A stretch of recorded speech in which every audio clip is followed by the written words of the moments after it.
Welcome to the 2017 Christchurch Arts Festival, proudly supported by the Christchurch City Council, Creative New Zealand and the Rata Foundation. We hope you enjoy the show, and to ensure the enjoyment of those around you, please make sure cell phones are turned off. In the event of an emergency, please follow the instructions of the staff. This show is presented in association with Magnetic North, supported by Playmarket NZ, sponsored by Christchurch Arts Festival patrons and friends, with special thanks to the American Magic Lantern Theatre. Hello and welcome everyone. My name is Arthur Meek. Haven't got much of a memory these days because I use my phone a lot, so I need to refer to notes. Who we are. My name is Arthur. I make theatre that involves technology. Usually I make things that involve PowerPoint and the like. The Magic Lantern, I guess, is my theatrical whakapapa. That's who I am. This is Eva Prowse. Hello. Oh, thank you. Okay, so you know who we are. Tick. Why the wacky costumes? I don't think they're that wacky, but we'll show them to you. These are pants, not a skirt, which is my favourite thing about them. So, we are not here to historically recreate something for you. This is not about history. This is about the future. This is about time. And we thought, when we briefed our costume designer, that we needed to know what a future neo-Victorian world would look like. And in my case, she chose velour activewear. And jumpsuits. And jumpsuits. So this is what the future looks like, people. So that's why the wacky costumes. The Book of Irawan. This is the Book of Irawan. It was written by Samuel Butler when he was bored out of his brains in the Canterbury High Country at Mesopotamia Station in around 1860-something. It came about just after Charles Darwin released The Origin of Species, and its extraordinary mental leap was that Butler was the first person to ask if organic material can evolve. What about technology? What happens if technology evolves? Will it be our friend? Will it be something that helps us? Or will it distract, blind, make our brains go numb? Will it overpower us? Will we have to escape? Interesting stuff. Tick. How right you are about the themes. Yeah. Technology is quite distracting and weird and odd. It's hard to concentrate on stuff when there's so much things going on. Is that a good thing? Who knows? Brief history of the Magic Lantern. Oh, this is what got me into this whole thing. The Magic Lantern is the earliest form of projector. This is a genuine magic lantern. It's probably dates from kind of mid to late 1900s. It would have come over on a ship. This would have been used for professional showings by showmen and people with something to prove in venues of about this size. They come a lot smaller. The Magic Lantern was also the world's first home entertainment system. This would be a toy lantern, very small, that you would give your children to project beautiful little slides on their bedroom walls while lighting them with naked kerosene flames. We're not allowed to use naked kerosene flames in the Great Hall of Christchurch because I've made certain guarantees to the festival that it will not be destroyed again. So as an act of compromise, we have this delightful LED tea candle, which I will place in there to be a bit symbolic, and then I just went to Bunnings and got myself a real buddy builder's light that is going to make the magic happen, because the magic all starts here, in the circle of light. So that's the technology of the Magic Lantern, but Magic Lanterns are all about the content, what kind of shows and things they did, and the answer is they did everything. Explorers would come back from far corners of the earth and give these Victorian audiences. The Magic Lantern, of course, is the most popular form of mass entertainment in Victorian times because it brought images, it brought to light things that were previously unknown. Explorers would come back and show their discoveries to astonished audiences like yourselves on the other side of the world. Ernest Shackleton in 1907, 110 years ago, stood on this exact spot and delivered a magic lantern presentation in order to encourage you, the good people of Canterbury, to support his British Antarctic expedition to try and reach the South Pole, and you did. We're going to go on another adventure today, all thanks to the magic lantern and Trade Me. Because with my magic lantern, I received a number of slides, just randomly, and one of the slide boxes was this one here. And that's what it said on top. It's not uncommon for a novel to be adapted into a magic lantern slideshow. Remember, people were not particularly literate at that time. Charles Dickens became the pop cultural icon he was because people made beautiful adaptations to show to the masses. So that's fine. I'd never read the book Erewhon at all. But what I did know about Erewhon was this. The Erewhon was by Samuel Butler. However, the accompanying lecture notes said this. Erewhon Revisited by G. Shig. What you're about to witness tonight is an act of media archaeology that's been made with the assistance of the Christchurch Arts Festival, Magnetic North Scotland, the artists Sharon Murdoch and Emily Taylor, who have helped us bring this to life, and of course Eva Prowse on the music, because Magic Lantern Show is about images, text, and sound. What we have tried to do is recreate this lecture as faithfully as we possibly can, and we're going to leave you to judge the consequences of that decision on your futures and the future of the world. Just before I start, I would like to show you a couple of slides that also came with this to give you an idea of how it was used. This is a children's slide for children's shows. You might have heard of Walt Disney. He was initially, he might have been a pioneer in cartoon, but he was very late to the Magic Lantern. He was a Magic Lantern slide maker. This predates him by about 100 years. This is called the Rat Catcher. Slideshow was, Magic Lantern was used as the earliest form of animation, and this is how it would go.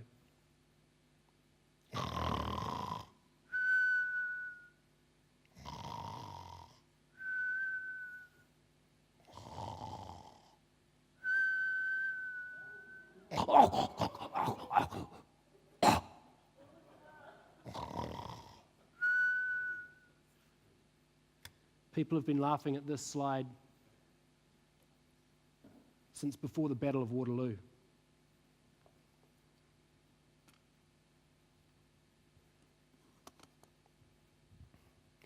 Is anyone here from the temperance movement? The temperance people, Magic Lantern was also used, of course, to improve you as an audience and make you better. We don't intend to do that tonight, but I'll show you how they did. The temperance movement would show pictures of this, happy, ideal families, and the benefits of what not drinking could do for you. What I enjoy is combining these technologies and turning a lady from 1835 into a Snapchat darling.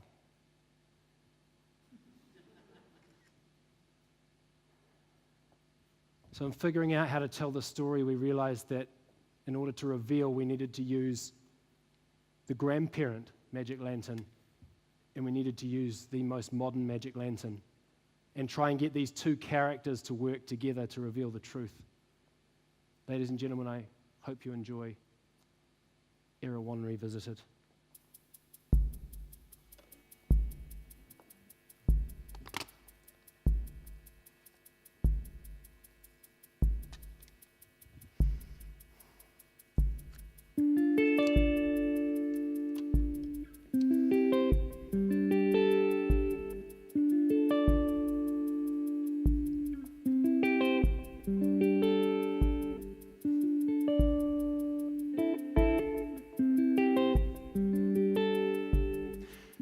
As soon as shearing is over and the wool sent off, I ask for leave of absence and obtain it. Though everyone says it would be madness to attempt taking sheep farther inland, I know that only 2 years previously the same cry had been raised against the land my master's flock is now overrunning. These thoughts fill my head and I cannot banish them. What lies beyond the range? Who can tell? What infinite reward to the man who finds out first. My blood is all on fire with hope and elation.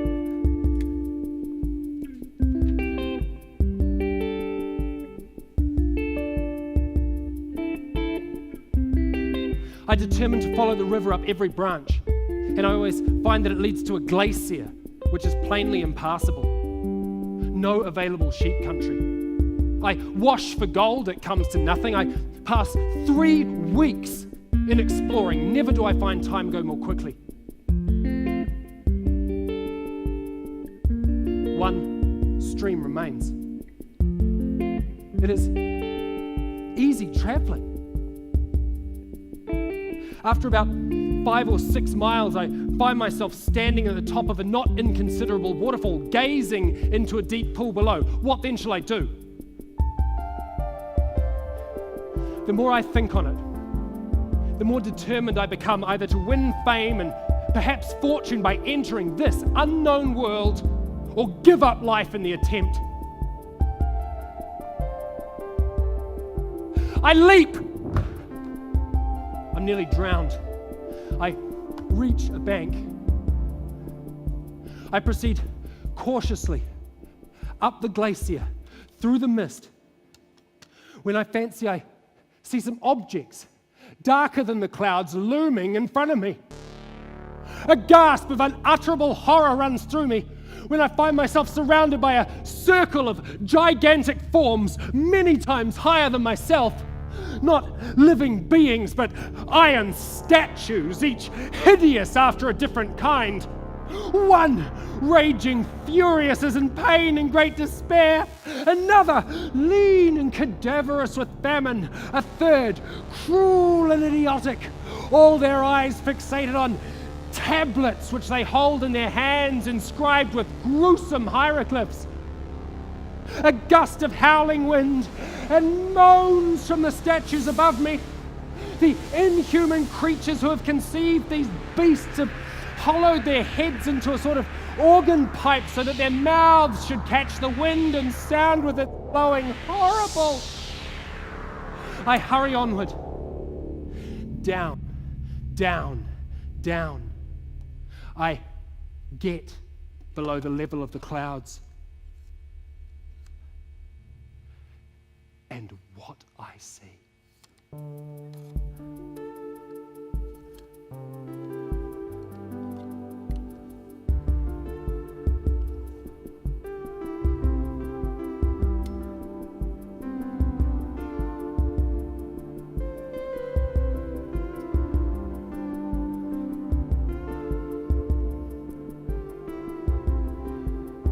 It is such an expanse as was revealed to Moses when he beheld the promised land. The explorer's dream.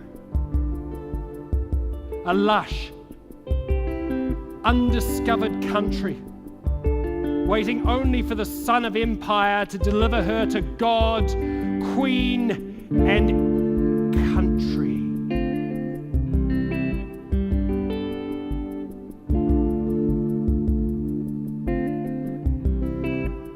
I sit at the ground beneath the foot of a large tree. Feeling warmed by the sun, I presently fall into a profound sleep.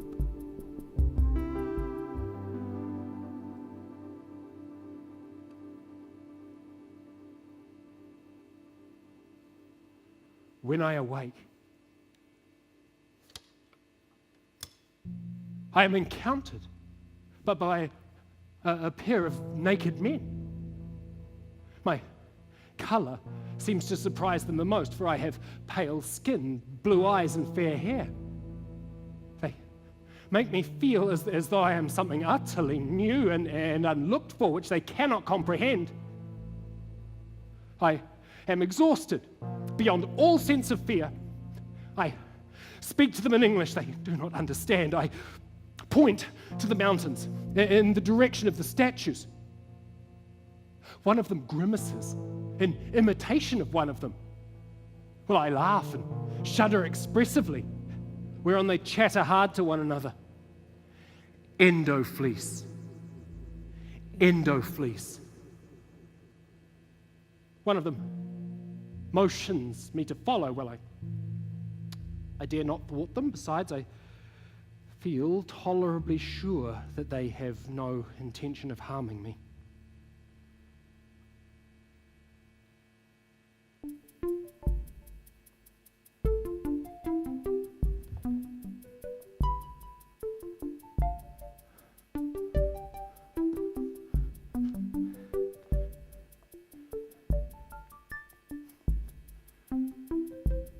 We come to a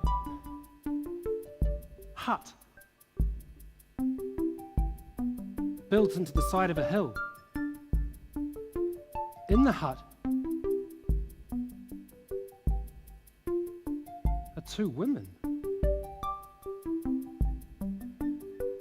A supper of bird's flesh and a kind of oat cake is set before me, which I eat heartily enough, though they have only a pair of wooden skewers for forks.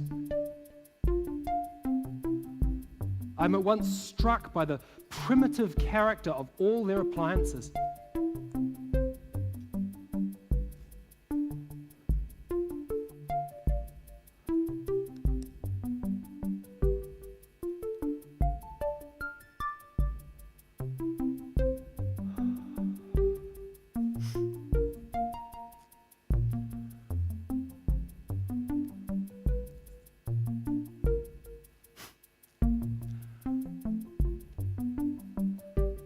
After dinner comes the inevitable surprise at seeing me smoke. A certain hubbub of excitement which it strikes me as not altogether unmixed with disapproval. Why, I cannot guess. The men retire and I am left alone with the women, who try to talk to me in every conceivable way, but we can come to no understanding save that I am quite alone. I grow very sleepy. They make me a bed of dried fern and grass. No sooner do I lay myself than I fall into a profound sleep. Nor do I wake until well into the following day.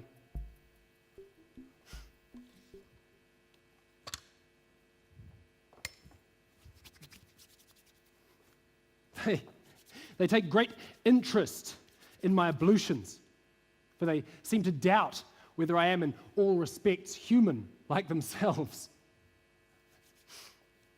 After I've eaten, they point down the valley in the direction, well, of the river.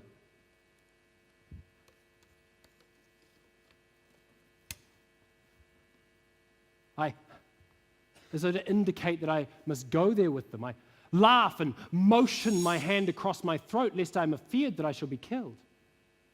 They divine me at once and shake their heads to show that I'm in no danger, but already my excitement has begun to cool. There's something about my hosts that tells me that they mean to keep me, in spite of all their goodness.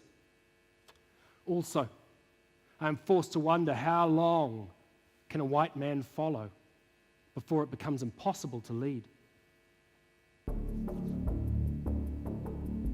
We descend through forests.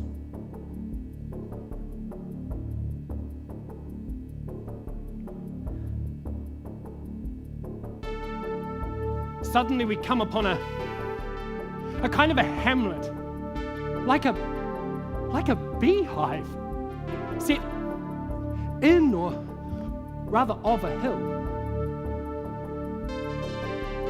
Vines, nuts, and fruit trees grow about the roof. The terraced ledges are planted with herbs and every kind of flower. birds are abundant. No cats or dogs, nor are these creatures known. Their place being supplied by a type of pet parrot that cries, "Kia! Kia!"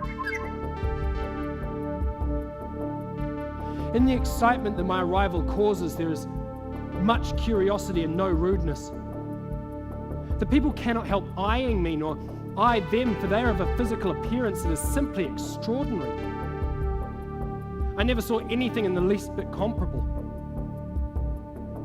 The women are vigorous and of a most majestic gait, the superior to the men who are the smaller and the more effete. The men stand over the children who number very few.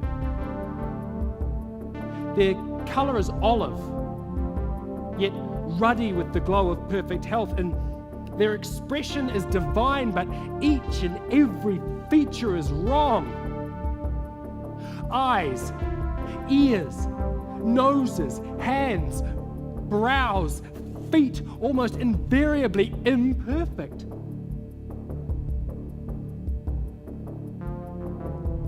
All the time that I'm watching them, I'm speculating as to what family of mankind they can belong to.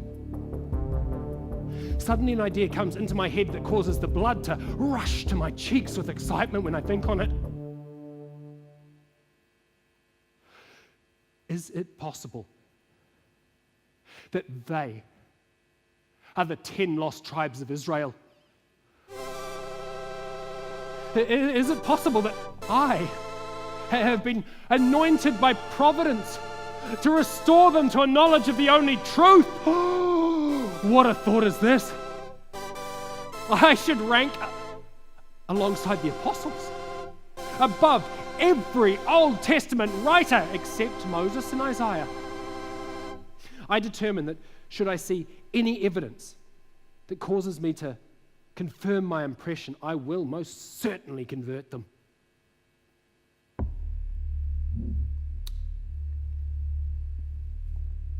I'm conveyed into the beehive hamlet, where I encounter a magistrate.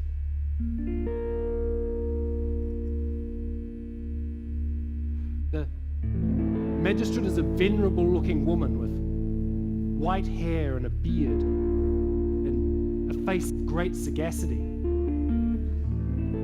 She looks me up and down and up. She at last asks me a question, endofleece, which I suppose means, "Who are you?" Well, I answer in English, quite composedly, as though she will understand me. She appears more and more puzzled and leads me into an inner chamber with two others like herself.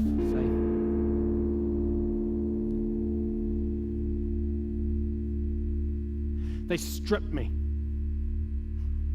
They feel all my muscles. They listen at my chest. They look at my tongue. They even pull down my eyelids to check if they are bloodshot, I suppose, but it is not so.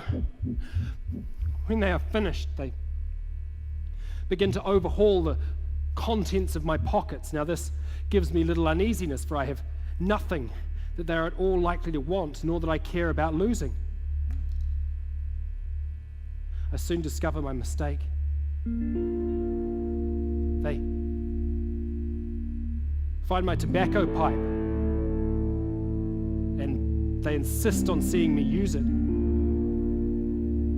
When I show them what I do with it, they are astonished, and they confiscate it. By and by, they come to my pocket watch. They make me open it and show them the works. When I've done so, they give signs of grave displeasure. I cannot conceive wherein I have offended them. I'm aroused by the look of awe on the face of the magistrate, a A look which conveys to me the sense that she regards my watch not as having been designed, but rather as the designer of herself and all the universe, or at least as one of the great first causes of all things. I soon discover it is not awe, but hatred. She speaks to me solemnly and sternly. Then, reflecting that this is of no use, she causes me to be conducted through a series of chambers into an inner sanctum, wherein I behold something which astonishes me more than anything I have yet seen.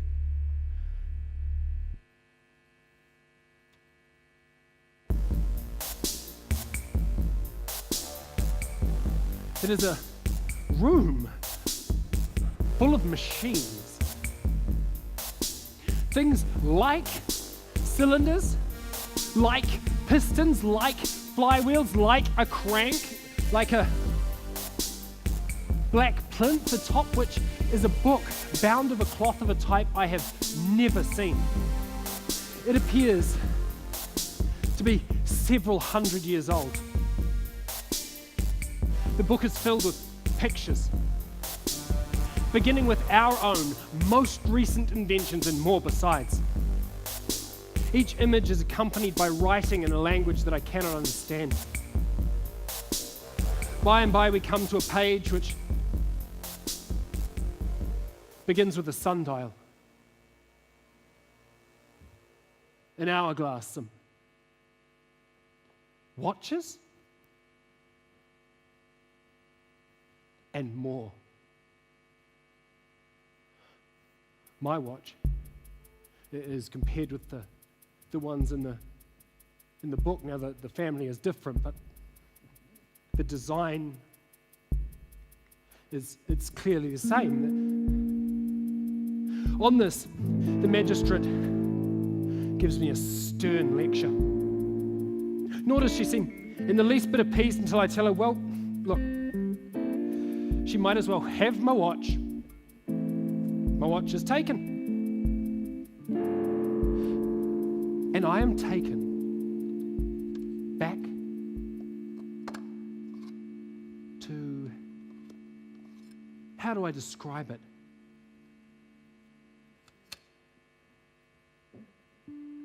An iron hut.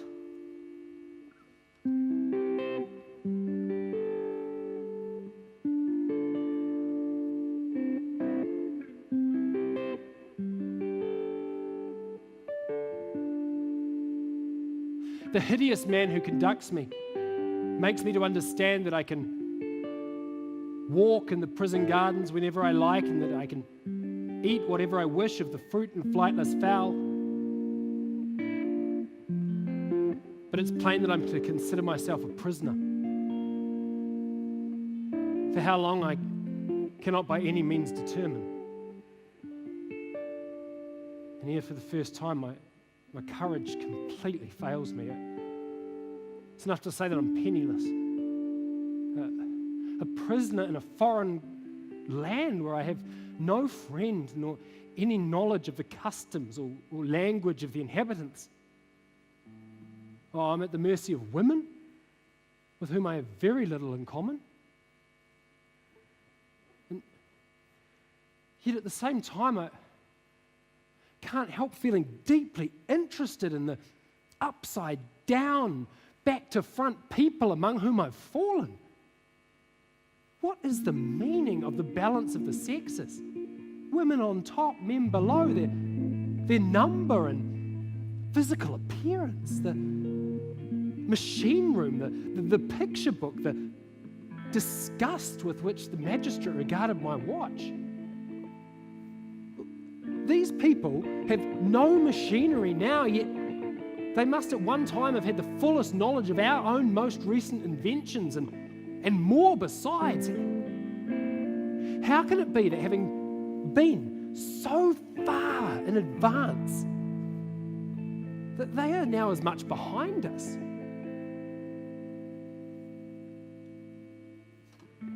They must have worked out their minds of coal and iron. That's the only solution I can think of, though afterwards I find out how entirely mistaken I am.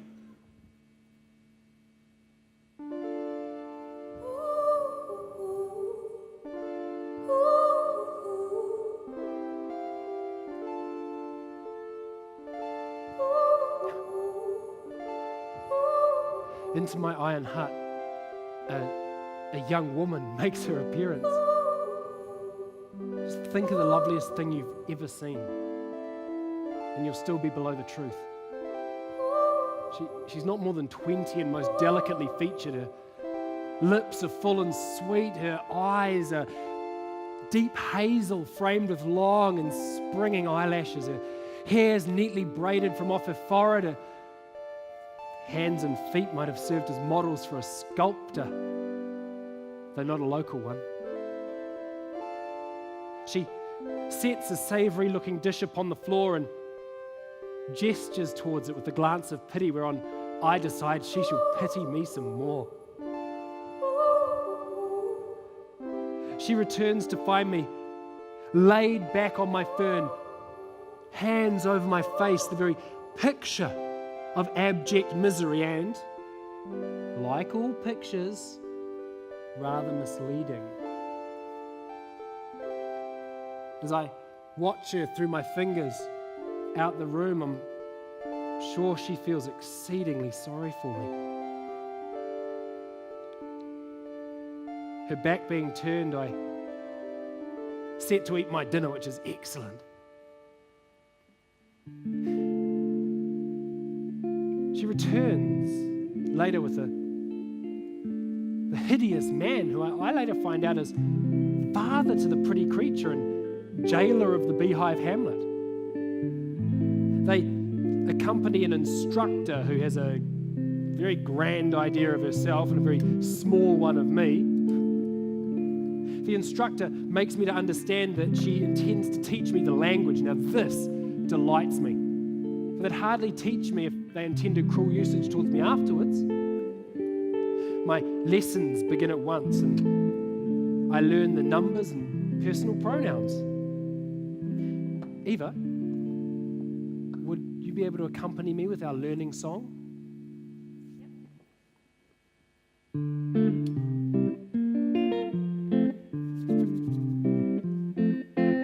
Eno out at roof evif, eeks nevers tie in a net.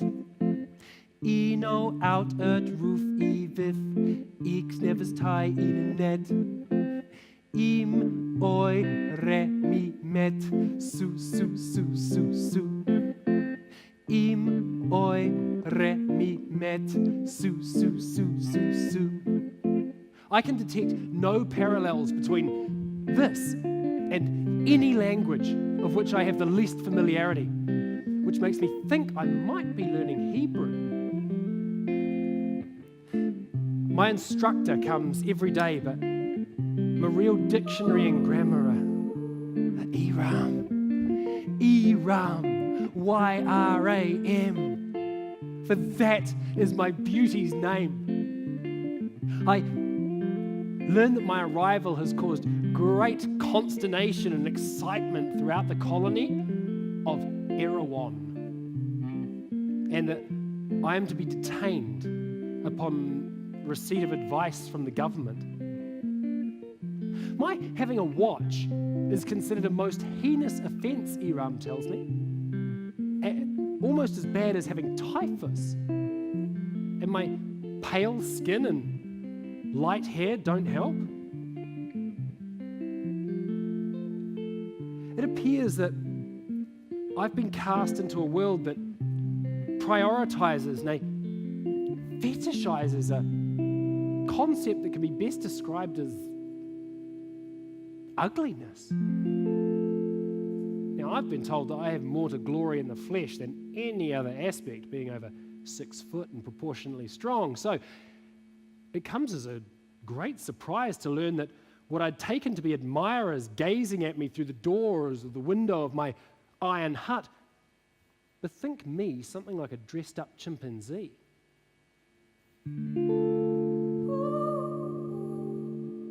Iram's meekness and lowly state is explained by the startling fact that although her picture would not be out of place on a stained glass window, to the Erewhonians, she is taxing on the eye. Her natural looks have caused a great slump in her family fortunes. Her mother disowned her at birth and banished Iram and her hideous father to this beehive hamlet where they're forced to associate with the basest of criminals. A stunning fall from grace for Iram's hideous father, whose own preternaturally ugly looks had previously seen him raised to breeding stock. And now, for the benefit of science, I must ask the ladies in the audience to cover their ears. Unless you would hear of the extraordinary perversions which exist among Erewhonians in matters of a family nature. Hands are down. Marriage, in the God-given, natural sense, does not exist in Erewhon. In its stead, lifelong bonds of companionship occur between man and woman and woman, and man and man. Their idea of sexual pleasure is mutual onanism, performed in couples or en masse. And now, for the benefit of science, I must ask the ladies in the audience to cover their eyes unless they would view a highly specific coloured slide depicting the Erewhonian mating ritual that I observe on a daily basis through the window of my iron hut. Okay? Please do not say I did not warn you. Eva, if you could play our mating song.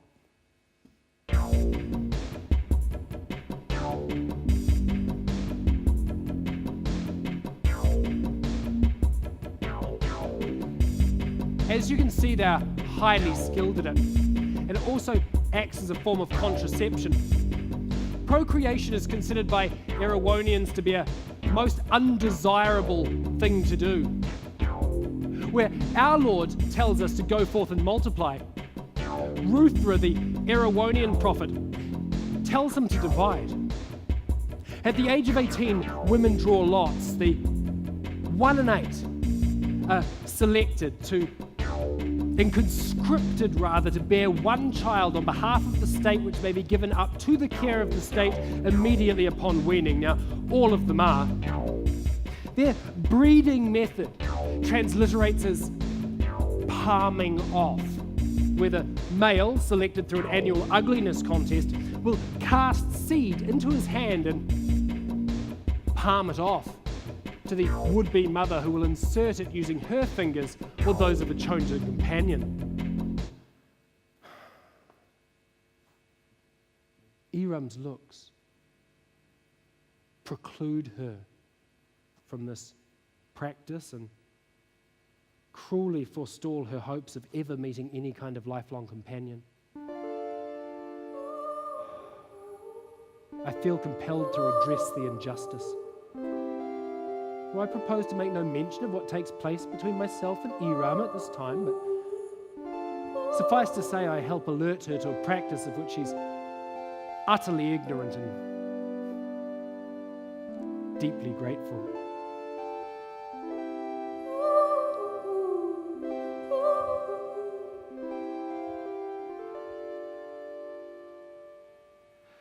Afterwards, I question her as to the apparent retrogression in all the arts, sciences, and inventions.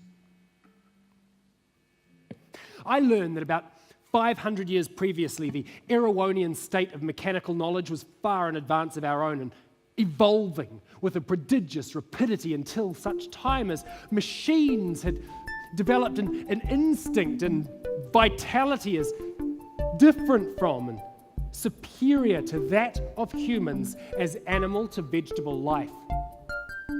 Machines begin to supplant and enslave the human race. At this time, one of their most learned elders, the prophet Ruthra, conceived of an extraordinary solution.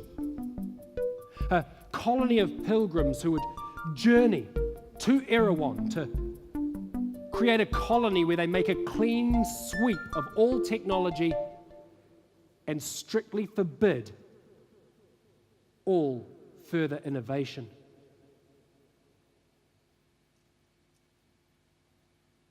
They cede our God-given dominion over the earth in favor of an alliance. Their sexual practices are developed in order to avoid overtaxing either their women or the environment.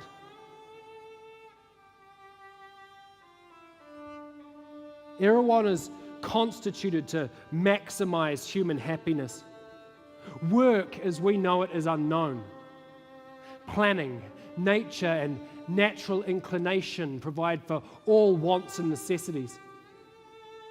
Their sexual practices we have discussed. But most astonishingly of all, the Erewhonians are a race committed to their own oblivion. An impending apocalyptic event they call the Endo-Fleece.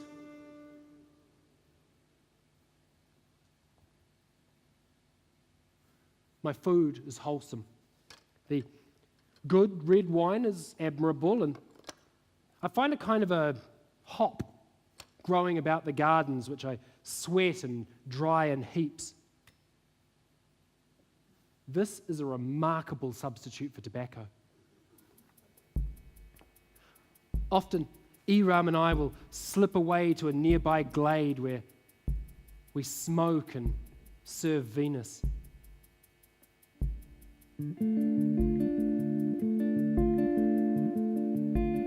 Afterwards, she sings a song which makes my eyes swim with tears when I think on it.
So that with eating, sleeping, visitors and love, my time passes rapidly and pleasantly.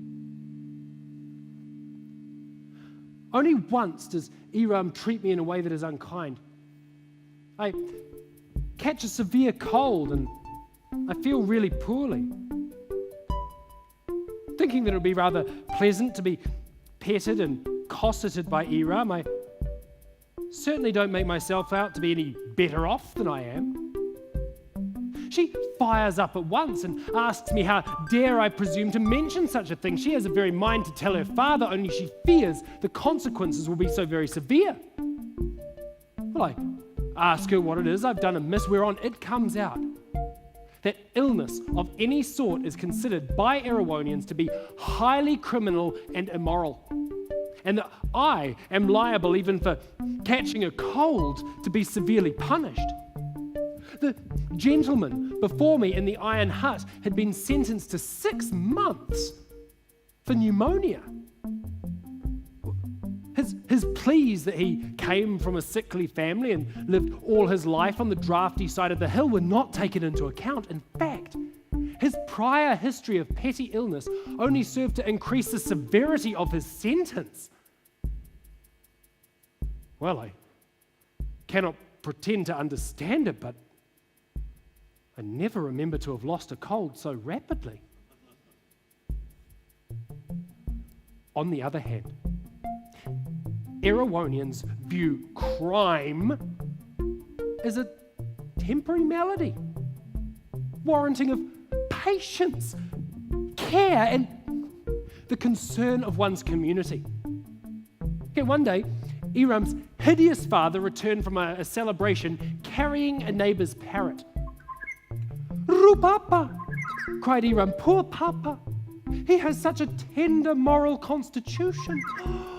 Larceny now, less than a month after his awful bout of arson.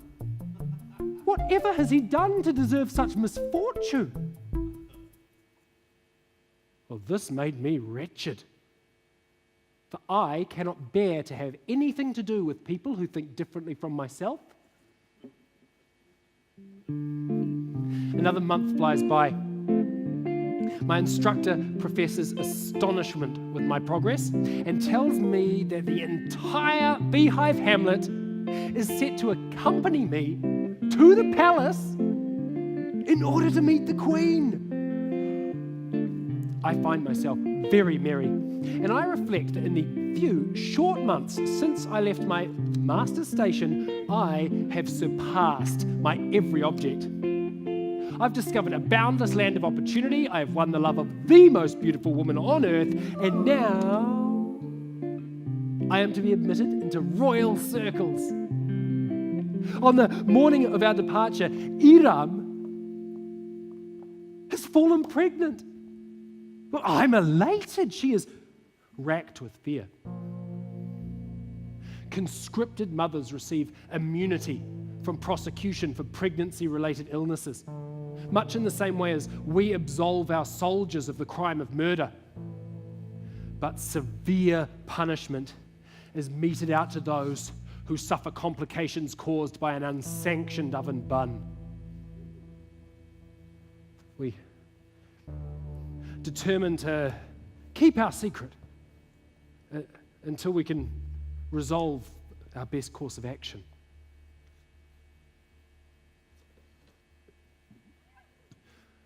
We journey from the beehive hamlet to the palace on a fleet of moa birds.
palace is set into a terraced mountainside.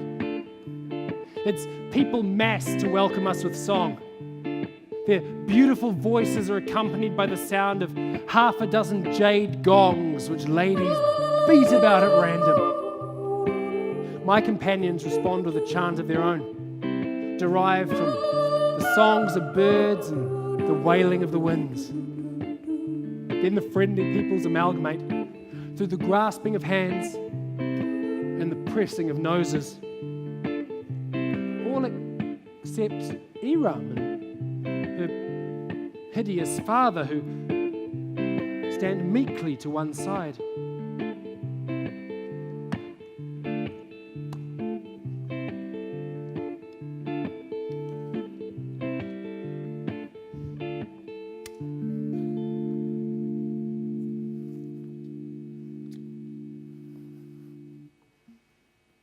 The Queen conveys me to the centre of fashion.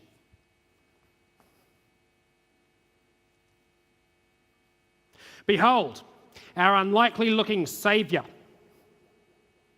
the one who has prophesied to cause us to rise bodily into the heavens and into the world of the Indo-Fleece.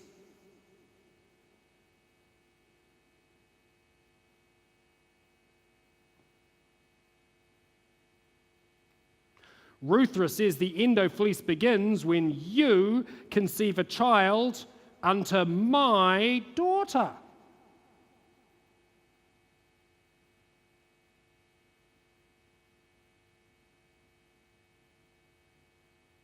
You can't judge a flower by its seed.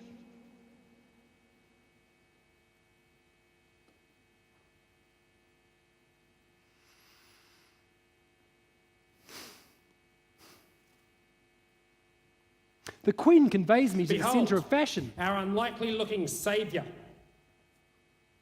the one who has prophesied to cause us to rise bodily into the heavens and into the world of the Indo-Fleece. What immortal crown of glory is to be mine? Truly, these are the 10 lost tribes of Israel, and Providence has anointed me their Messiah. Happy to do the job. Now what?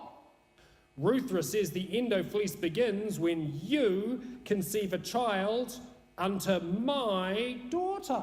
The Queen's daughter steps forth. Her name is Ina Haras, and she is in the prime of youth and exquisitely ugly. I don't want to make a baby with him. It will be all symmetrical. You can't judge a flower by its seed, says the Queen, staring pointedly at Iram's hideous father. What if I'm not so enamored of this whole palming off business? The Queen punches me in the face. A tissue, cries the crowd. Bless you, says the Queen. Now you two, do your duty.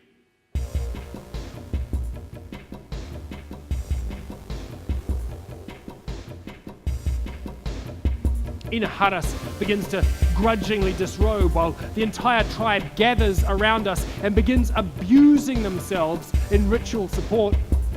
Now, I don't know whether a professional missionary might have stood a better chance with them, but the example of a real gentleman is, if I may say so without profanity, the best of all possible examples. Prophecy or no, this will not do, I cry. I search for Iram in the crowd. She stands towards the back of her people looking clammy, pale and frightened. This woman is my chosen companion, I say. Her, that smoking hot, smooth-skinned, rosy-cheeked babe. How did that gorgeous thing ever come out of me? Iram is Her Majesty's daughter? Not since the moment she was born. She is disowned. Then the prophecy is fulfilled, I say. No need for palming off, for I have impregnated your daughter, Iram. A great gasp of consternation. The Iram looks criminally queasy, and the Queen beats me half to death.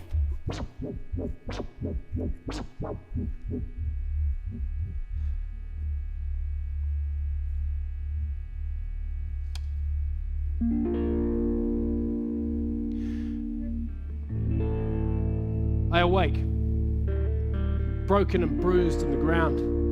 The The Queen stands above me. I call her a man-beater. I ask her what she intends to do with me now, sentence me to 6 months for bleeding with intent. The Queen chuckles and tells me that from my manner one would have thought that she had pleurisy and that I was in fear of infection. The extraordinary thing about Erewhonians is that it doesn't even occur to them to question the ideas into which they've been born and bred. The Queen tells me that she feels chastened. She says that her royal straightener, kind of their moral doctor, has diagnosed her homicidal impulses towards me as symptomatic of a recurrence of her bigotry. She describes it as a minor ailment that flares up periodically, particularly when she's stressed. She tells me that this straightener has diagnosed or prescribed her a short course of being overtly hospitable towards me. And since I am to be the Messiah who brings in the endo fleece, she'd better show me how it's done.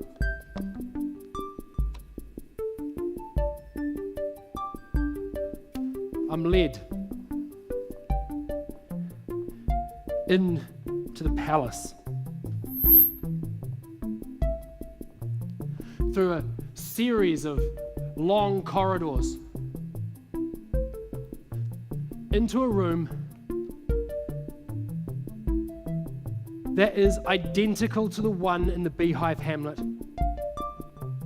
The same things like machines, like cylinders, like flywheels, the same things like a crank, the same plinth, but atop which is not a book, but rather a glowing tablet with a gleaming face on it. I reach out to touch. Hello, Shag. You're speaking with Arthur. Ruthra, backwards, get it? Listen up, you're running out of time and I'm running out of battery. The first Erewhonians met each other at a magic lantern show I performed at the Christchurch Arts Festival in 2017 AD.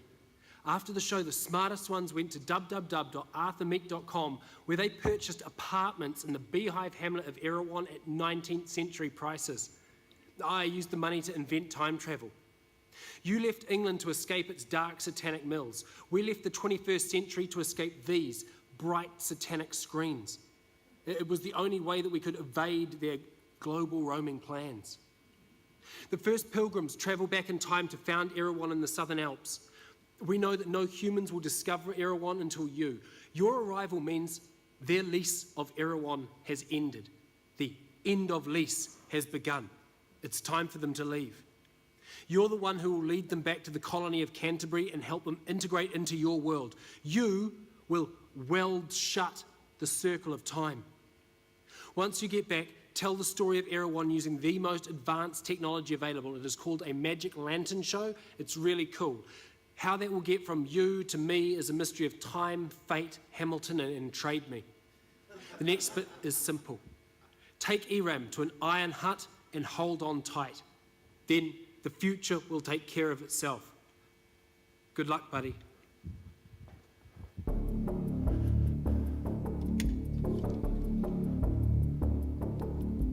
I rush to the iron hut where Eram lies. I catch her to my heart and I cover her unresisting cheek with kisses. On this, my feeling is that the ground has dropped off from beneath us. The iron hut's walls and floor have turned to glass. The ceiling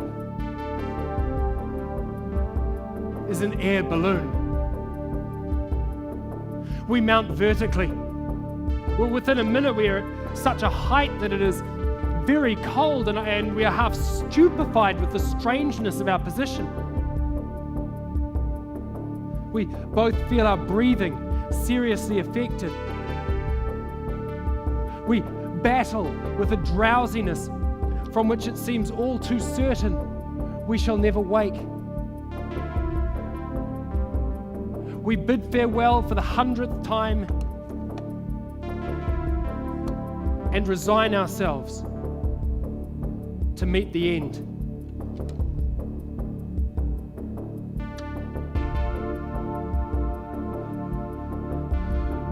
With dawn, the scene has changed.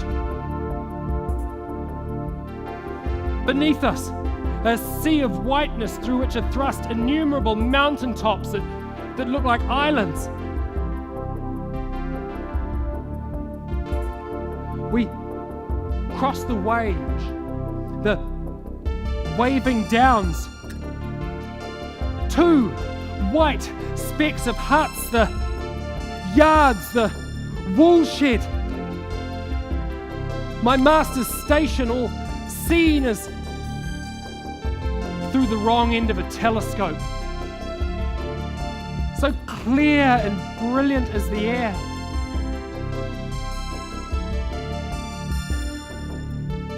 My master, Mr. Butler, stands beneath, eyes raised to heaven, jaw lowered to earth. The balloon begins to sink.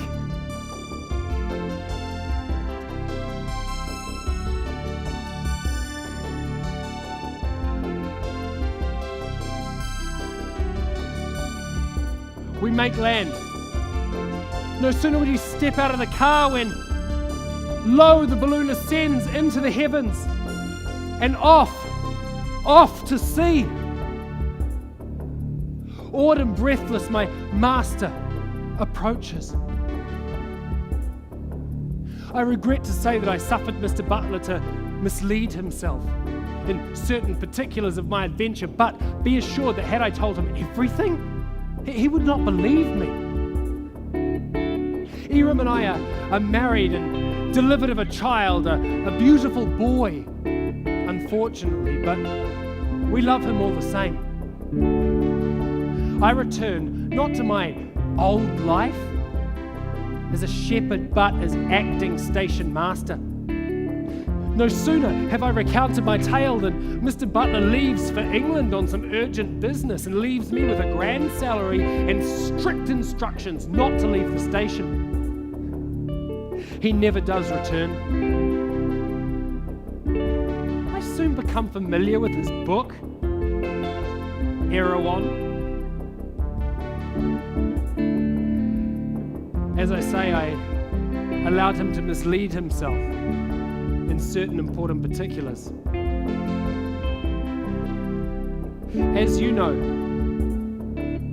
Erewhonians are nothing like those depicted in Mr. Butler's book, and anyone who attempts to reiterate my journey will find no trace of Erewhon exists. In the days and weeks following my master's departure, the people of Erewhon descend upon my station, all by magic balloon.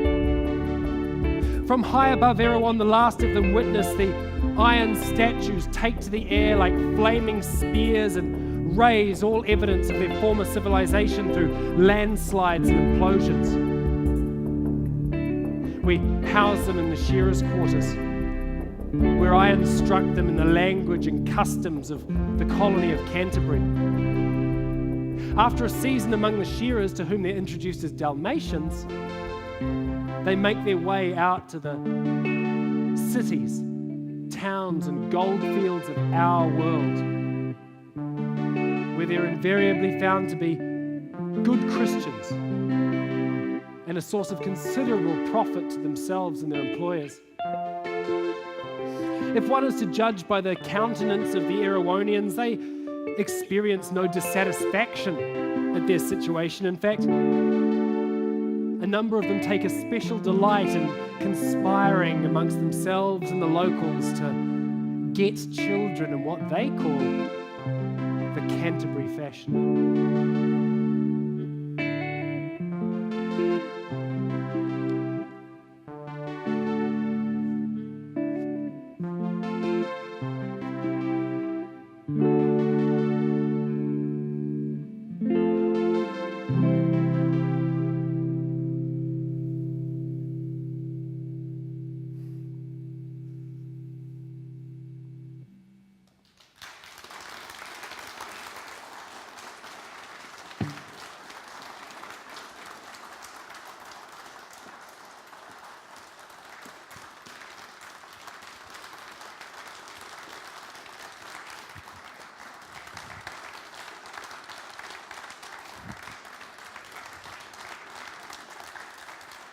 Eva Prowse, ladies and gentlemen.